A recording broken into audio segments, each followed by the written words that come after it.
Hello. Hello. Welcome to Instant Finish. We are finishing instantly today. In fact, we are another one. Finishing far more instantly than that Fourth Doctor set. Yeah, we are back to the 13th Doctor range. We haven't done one of those for a while. That's right. And this month it was The Violet Hour by Raffaella Marcus. Is that a new writer, I think? Raffaella Marcus, I don't know who you are, but I thought you wrote a wonderful script. And we have the Doctor and Yaz in London in the 20s, which is nice.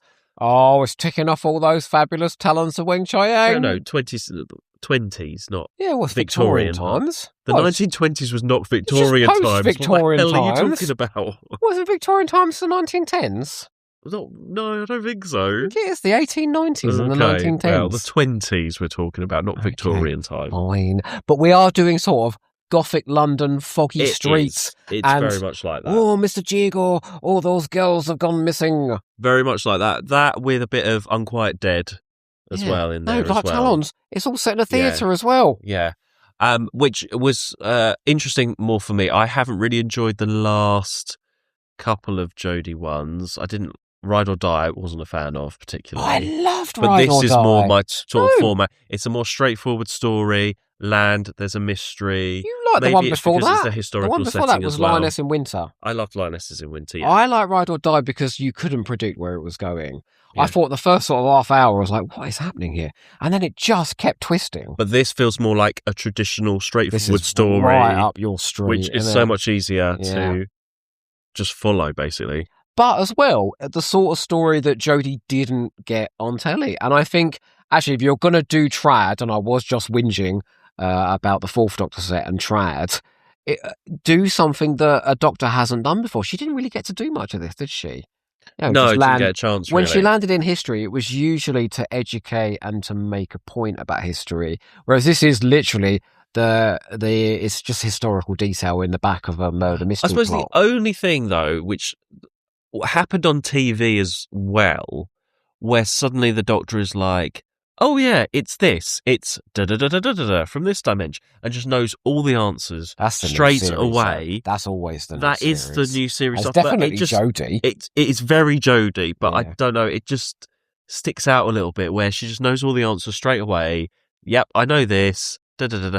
I don't know, that just annoyed me a little bit, but I suppose you've only got the shorter Tennant did that all the time as well. I know, so but did there's Matt Smith. Not immediately know everything like that. Oh. It's slightly different. I think that was a bit too easy to write.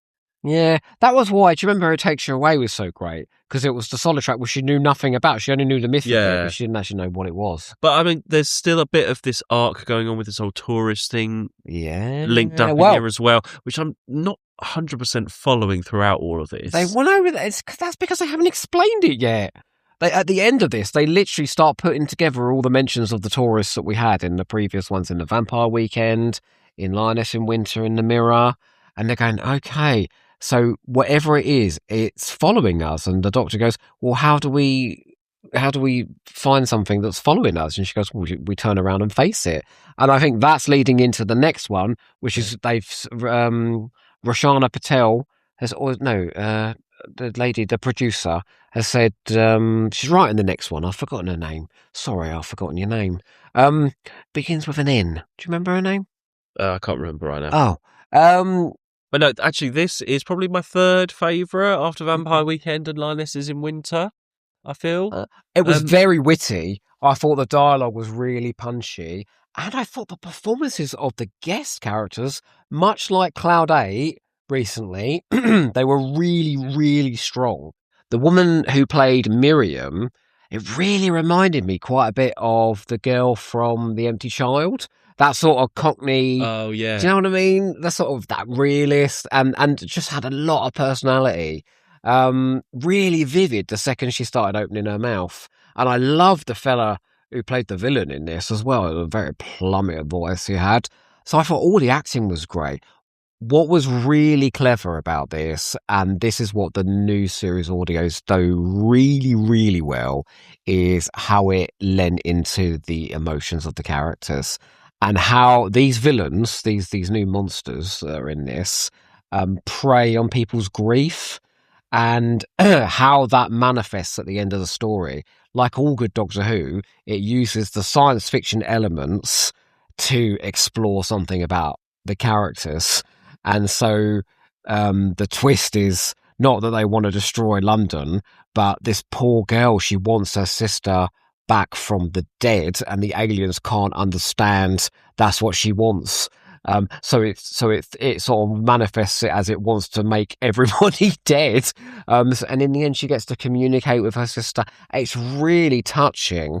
And then the man who's been killing all the girls to find the conduit, he wants to talk to his family as well. And suddenly all of his victims, because all of the dead are coming back to talk to people, all of his victims come at him. It's a wonderful scene, that, I thought. Really, I was getting sort of chills. It was very emotional. And the ongoing sort of Dr. Yaz relationship stuff is still going on. It's Phasmin really alert. well. If you're a fan of them too, come here. You're going to love this. If you want a shock, come here. Ready? Yeah. So that's sort of underlying. It's not going so far as to spoil the TV episodes later on, but it fits in, doesn't it? They've done it very well.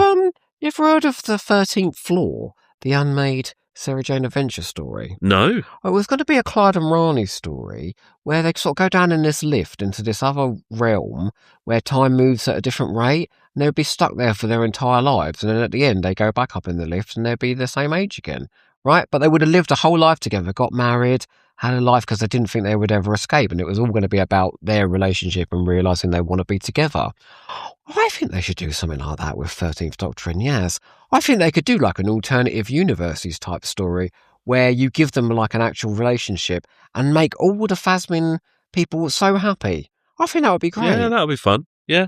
I wonder if they'll do something like that. Probably not. No? No. Could be The Master, a devilish trap set by Sacha Dhawan. It's like, right, you shall live in perpetual lesbianism for the rest of your life. Anyway, I think I'm Call still me Big Finish. I'm available for scripts. If we're talking about like new series stuff at the moment, I think I am enjoying the Christopher Eccleston stuff slightly bit more than the Jodie Whittaker ones, but only by a margin. They are both enjoyable, and they're probably fairly equal in terms of hit rates for me at the moment. This is definitely another plus. Can I explain why I'm enjoying these more? Because I think the Christopher Eccleston ones have had maybe bigger hits, as in, oh my God, that's a classic. You're right, Cloud 8 was really, really good.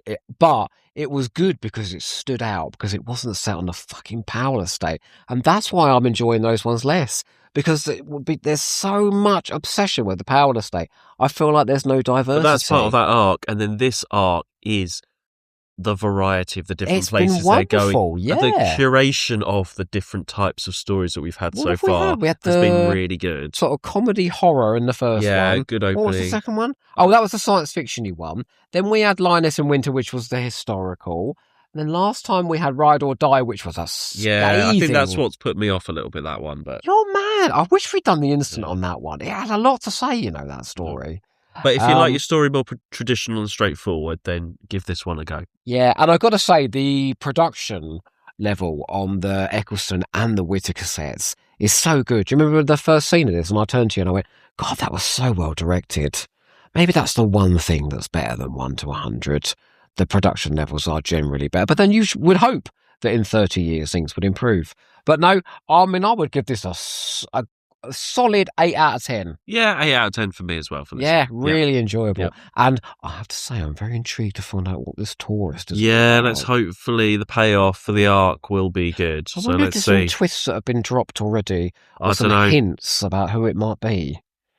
Not Susan, is it? I don't think it's going to be anything like that. Grandfather! I think it's going to be a totally original new thing, hopefully. Wouldn't it be great, though, to hear Caroline Ford say, Grandmother! Oh, God, no more Susan, please. Right, anyway, in the meantime, don't forget, everyone. Do. Finish. Instantly! I love you, Yaz!